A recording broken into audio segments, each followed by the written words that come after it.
بہاول نگر سے ابن عزیز صاحب نے سوال لکھا ہے۔ وہ لکھتے ہیں، مفتی صاحب ہمارا سوال یہ ہے کہ گھر میں واشنگ مشین میں سب کپڑے اکٹھے دھوئے جاتے ہیں، حالانکہ ان میں ناپاک کپڑے بھی ہوتے ہیں، تو اس صورت میں کیا سارے کپڑے پاک ہو جاتے ہیں یا نہیں؟ ابن عزیز: جی میرے محترم بھائی، اس بات کو سمجھنے سے پہلے یہ سمجھیں کہ اگر کسی کپڑے کو نجاست غلیظہ لگی ہوئی ہے تو اس کو ہم دھوتے ہیں تو اس کی جو دھون ہے وہ بھی نجاست غلیظہ ہے۔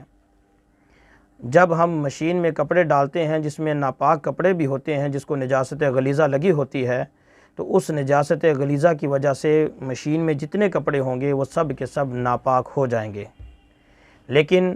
واشنگ مشین میں جو کپڑے دھوئے جاتے ہیں اس کی ترتیب یہ ہے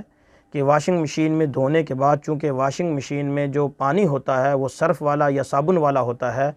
اس کو اس صابن والے پانی سے نکال کر صاف پانی سے بھی دھوئے جاتے ہیں بعد میں، صابن کو نکالنے کے لیے۔ تو جب صابن کو نکالنے کے لیے صاف پانی سے اچھی طرح جب کپڑے دھل جائیں گے تو یہ ناپاک کپڑے بھی پاک ہو جائیں گے۔ لہٰذا واشنگ مشین میں کپڑے اگر ناپاک بھی ڈال دیے گئے ہیں، ان ناپاک کپڑوں کی وجہ سے ایک مرتبہ تو سارے ناپاک ہو جائیں گے، لیکن جب ان کپڑوں کو نکال کر صاف پانی سے نکالا جاتا ہے تو وہ کپڑے پاک ہو جاتے ہیں۔ اس میں شکوک میں پڑنے کی ضرورت نہیں ہے۔